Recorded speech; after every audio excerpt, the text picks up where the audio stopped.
ஆடி மாதம்னு வந்துட்டாலே கோயில் ஃபுல்லாக திருவிழா தான். ஆடி 30 நாளுமேவும் இந்துக்களுக்கு சிறப்பான கொண்டாட்டமான நாள் தான் ஆடி பூரம். இது தேவிக்குரிய திருநாள். இதை அம்மனுக்குரிய பிறந்த நாள்னு கூட சொல்ற வழக்கம் இருக்கு.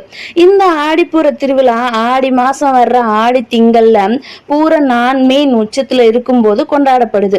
பூர நான்மீன்னா வேற ஒன்றும் இல்லைங்க, பூர நட்சத்திரத்தை தான் சொல்லுது. இந்த ஆடிப்பூர நாள்ல தான் உமாதேவி அவதரிச்சதா புராணங்கள் சொல்லுது. உலக மக்களை காப்பாத்துறதுக்காக அம்பாள் சக்தியா உருவெடுத்த தினம் ஆடிப்பூரம்னு சொல்லப்படுது.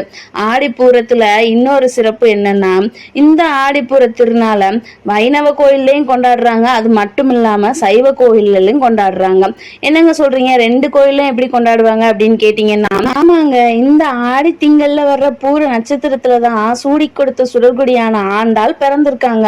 பூமாதேவியே ஆடிப்பூர நாள்ல ஆண்டாளா அவதரிச்சதா சொல்லப்படுது.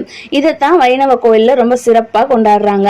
சித்தர்களும் முனிவர்களும் இந்த ஆடிப்பூர திங்கள்ல தான் அவங்களோட தவத்தை ஆரம்பிப்பாங்கன்னு புராணங்கள்ல பல குறிப்பு இருக்குங்க. பெருமாளோட பலவேறு அம்சங்களான சங்கு, சக்கரம், வில், கதை, வாள் மாதிரியான ஆயுதங்கள் ஆழ்வார்களா அவதரிச்சதாகவும் அதே சமயத்துல பூமாதேவியும் ஆண்டாளா அவதரிச்சதாகவும் சொல்லப்படுது. திருமணம் ஆகாத கன்னி பெண்கள் இந்த ஆடிப்பூர திருநாள்ல ஆண்டாள முறையா வழிபட்டு விரதம் இருந்து கும்பிட்டா கண்டிப்பா திருமணம் நடக்கும்னு நம்பப்படுது. என்னங்க சொல்றீங்க, விரதம் இருந்தா கல்யாணம் முடியுமா, இது எப்படிங்க பாசிபிள் அப்படின்னு கேட்டீங்கன்னா, அதுக்கான பதில் இங்க இருக்கு. ஃபர்ஸ்ட் பூர நட்சத்திரத்துக்கும் கல்யாணத்துக்கும் என்ன சம்பந்தம்னு பார்த்துடலாமா. இந்த பூர நட்சத்திரத்துல பிறந்தவங்க ரொம்ப இனிமையா பேசுவாங்கங்க. அது மட்டும் இல்லாம அவங்களும் எல்லாரையும் அன்பா நடத்துவாங்க. மற்றவங்களும் அவங்கள அன்பா விரும்பி நடத்துற விதத்துக்கு நடந்துக்கிருவாங்க. பொதுவா ஜோதிட சாஸ்திரத்துல பூர நட்சத்திரம் சுக்கிரனோட ஆதிக்கம் கொண்டதுன்னு சொல்லப்படுது. சுக்கிரனுக்கு உகந்த தெய்வம் யாருன்னு பாத்தீங்கன்னா ஸ்ரீரங்கத்துல இருக்க நம்ம ரங்கநாதர் தான். இதனாலதான் ஆடிப்புறத்துல பிறந்த ஆண்டாள் ஸ்ரீரங்க ரங்கநாதரையே காதலிச்சு அவரையே கல்யாணம் பண்ணிக்கிட்டாங்க. காதல் கைகூடவும் மனசுக்கு பிடிச்சவங்களோட கல்யாணம் முடியவும் சுக்கிரனோட அருள் கண்டிப்பா வேணுங்க. சுக்கிரன் அருள் இருந்தா கணவன் மனைவிக்குள்ள ஒற்றுமை ஏற்படும். சிறப்பான தாம்பத்திய ஒற்றுமைக்கும் சுக்கிரனோட பார்வையே தேவை அப்படின்னு ஜோதிடம் சொல்லுது. இதனாலதான் பூர நட்சத்திரத்துல பிறந்தவங்க, அதாவது ஆடி பூரம் அன்னைக்கு விரதம் இருந்து ஆண்டாளை வழிபட்டா குழந்தை பாக்கியம் கிடைக்கும், திருமண வரணும் கைகூடும்னு நம்பப்படுது. சரி, ஆடிப்புறத்துல எதுக்குங்க அம்மனுக்கு வளையல் போட்டு வளைகாப்பு நடத்துறாங்க அப்படின்னு கேட்டீங்கன்னா, அதுக்கு ஒரு குட்டி கதை இருக்குங்க. எப்பவுமே ஆடி மாசம் எல்லா வருஷமுமே 30 நாள் எல்லா கோயிலையும் கூழ் ஊத்துவாங்க. இதை நிறைய படங்கள்லயும் வரலாறு புராணத்துல எல்லாத்துலயுமே நம்ம கேட்டிருப்போம். அதே மாதிரியே ஒரு கோயில்லையும் அம்மனுக்கு கூழ் ஊத்தி வழிபாடு எல்லாம் முடிச்சதுக்கு அப்புறமா அங்க இருந்தவங்க எல்லாருமே கிளம்பி போயிட்டாங்க. ஒரு கர்ப்பிணி பெண் மட்டும் கொஞ்ச நேரம் கழிச்சு வந்திருக்காங்க. யாருமே இல்லைங்கிறதுனால சரி அம்மனை மட்டும் கும்பிட்டுட்டு போலாம் அப்படின்னு கோயில்ல உட்காந்து சாமி கும்பிட ஆரம்பிச்சிருக்காங்க.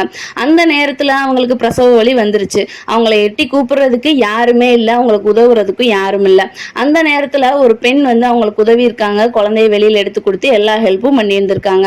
ஆனா அந்த கர்ப்பமா இருந்த பெண்ணுக்கு தெரிஞ்சிருச்சு அம்மன் தான் நம்மளுக்கு உதவுறாங்க அப்படின்றது. இதனாலதான் அந்த பெண் அம்மன் கிட்ட கேட்ட வரம் என்ன அப்படின்னா, எல்லா வருஷமும் உங்களுக்கும் வளைகாப்பு நடத்தணும், எல்லா வருஷமும் எல்லாரும் குழந்தை இல்லாதவங்க எல்லாருமே உங்களையும் வேண்டி வழிபாடு பண்ணணும், அவங்களுக்கு நீங்க குழந்தை கொடுக்கணும் அப்படிங்கிற வரத்தை அம்மன் கிட்ட அந்த பெண் கேட்கிறாங்க. அதுக்கும் அம்மன் சம்மதிச்சு உடனே அந்த வரத்தை கொடுத்துடுறாங்க. இதனாலதான் எல்லா வருஷமும் அம்மனுக்கும் வளைகாப்பு நடத்தி ஆடி மாசத்துல ஃபங்க்ஷன் வச்சு கொண்டாடுறாங்க. ஆடி பூரம் அன்னைக்கு சிவன் கோவில்கள்ல அம்மனுக்கு வளைகாப்பு நடத்துறது ரொம்பவே வழக்கம். தாய்மை பேருக்காக தவம் இருக்கும் பெண்கள் அம்மனுக்கு வளைகாப்பு நடத்துறதுக்காக வளையல்களை வாங்கி கொடுத்து அதே மாதிரி நம்மளுக்கும் சீக்கிரமா வளைகாப்பு நடக்கணும்னு வேண்டிக்கிருவாங்கன்னு சொல்லப்படுது. என்னங்க, கோயில்ல வளையல் வாங்கி கொடுத்தா உடனே கன்சீவ் ஆயிடுவாங்களா, அப்ப ஹாஸ்பிட்டல் எல்லாம் இழுத்து மூடிடலாமா அப்படின்னு கேட்டீங்கன்னா, அறிவியலுக்கும் ஆன்மீகத்துக்கும் இருக்க கனெக்ஷனை நம்மளால அவ்வளோ ஈஸியா புரிஞ்சுக்கிற முடியாது. நம்மளோட முன்னோர்கள் சொல்லி வச்சது எதுவுமே வீண் போகாத காரியம்தான். எதையுமே சும்மா உப்புச்சப்புக்கு சொல்லி வச்சிருக்க மாட்டாங்க. எல்லாத்துக்கும் பின்னாடி ஏதோ ஒரு சயின்ஸ் இருக்கதான் செய்யும். அதே மாதிரி இதையும் எடுத்துக்கிட்டு கடந்து போயிடணும். சரி, ஆண்டாளை எப்படி வணங்குறது, ஆண்டாளுக்கு எப்படி விரதம் இருக்கிறது அப்படின்னு கேட்டீங்கன்னா, ஆடிப்பூர நாள்ல தான் பூமாதேவி ஸ்ரீவில்லிபுத்தூர்ல ஆண்டாளா அவதரிச்சாங்க. இந்த நாளை 10 நாட்கள் திருவிழாவா கொண்டாடுறது அங்க ரொம்பவே பிரசித்தி பெற்ற ஒன்றுங்க. பெருமாளையே கணவனா நினைச்சு தொடுத்த மாலைய சூடி கொடுத்த சுடர்குலியான ஆண்டாளை வழிபட திருமண வரம் கிடைக்கும். பிரிந்த தம்பதியினர் ஒன்னா சேருவாங்க, பிரிஞ்ச நண்பர்கள் கூட ஒன்னா சேர்ந்துருவாங்கன்னு நம்பப்படுது. ஸோ நீங்களும் இந்த வருஷம் ட்ரை பண்ணி பாருங்க. அதோட ரிசல்ட் எப்படி இருந்துச்சுன்னு மறக்காம கமெண்ட் பாக்ஸ்ல சொல்லுங்க. சரி, ஆண்டாளை வழிபடுறதுக்குன்னு குறிப்பிட்ட நேரம் இருக்கா? இல்ல நம்ம பாட்டுக்கு நினைச்ச நேரம் காலையிலயோ இல்ல சாயங்காலமோ கோயிலுக்கு போய் கும்பிட்டுக்கலாமா அப்படின்னு கேட்டீங்கன்னா, இந்த 2024வது வருஷம் ஆடிப்பூரம் ஆகஸ்ட் 7ஆம் தேதி புதன்கிழமையில வருது. புதன்கிழமையில வர்றது இன்னும் கொஞ்சம் சிறப்பு வாய்ந்தது. புதன்கிழமையில அம்மனை மட்டும்தான் கும்பிடணும்னு எந்த கண்டிஷனும் கிடையாது. மகாலட்சுமியவும் நீங்க விரதம் இருந்து வழிபடுறதுனால வழிபடலாம். ஏன்னா நம்மளுக்கு தெரிஞ்ச வரைக்கும் பொன் கிடைச்சாலும் புதன் கிடைக்காதுன்னு சொல்லுவாங்க. இந்த புதன்கிழமையும் ஆடிப்பூரமும் ஒன்னா வர்றதுனால நீங்க மகாலட்சுமிக்கு முறையா விரதம் இருந்து அவங்களுக்கு பண்ண வேண்டிய பூஜை புனஸ்காரம் எல்லாம் பண்ணீங்கன்னா உங்க வீட்டுல செல்வம் குறையாம இருக்கும்னு கூட சொல்றாங்க. சரி, வாங்க மெயின் டாபிக் குள்ள போலாம். ஆகஸ்ட் 6ஆம் தேதி சாயங்காலம் 6:45 இருந்து ஆகஸ்ட் 7ஆம் தேதி நைட்டு 9 மணி வரைக்கும் பூர நட்சத்திரம் இருக்குங்க. அன்னைக்கு புதன்கிழமையில காலையில 7:30 இருந்து 9 மணி வரைக்கும் யமகண்ட நேரமும் பகல்ல 12 இருந்து 1:30 வரைக்கும் ராகு காலமும் இருக்கிறதுனால இந்த 2 நேரத்தை மட்டும் தவிர்த்துட்டு நீங்க மிச்சம் எந்த நேரத்துலனாலும் ஆண்டாளுக்கான வழிபாடுகளையும் அம்மனுக்கான வழிபாடுகளையும் பண்ணிக்கலாம். அன்னைக்கு நீங்க அம்மன் கோயிலுக்கு போனீங்கன்னா அம்மனுக்கு சாத்தின வளையல்களெல்லாம் எடுத்து பிரசாதமா கொடுப்பாங்க.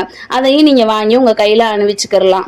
அம்மனோட அருள் எல்லாருக்கும் கிடைக்கணும்னு வேண்டிக்கிருவோம். இந்த வீடியோ பத்தின உங்களோட கருத்தை கமெண்ட் பாக்ஸ்ல சொல்லிட்டு வீடியோ பிடிச்சிருந்தா லைக் பண்ணிட்டு சேனல் அப்படியே சப்ஸ்கிரைப் பண்ணிக்கோங்க. அடுத்து ஒரு இன்ட்ரெஸ்டிங்கான வீடியோல மீட் பண்ணலாம். டாடா, பாய்.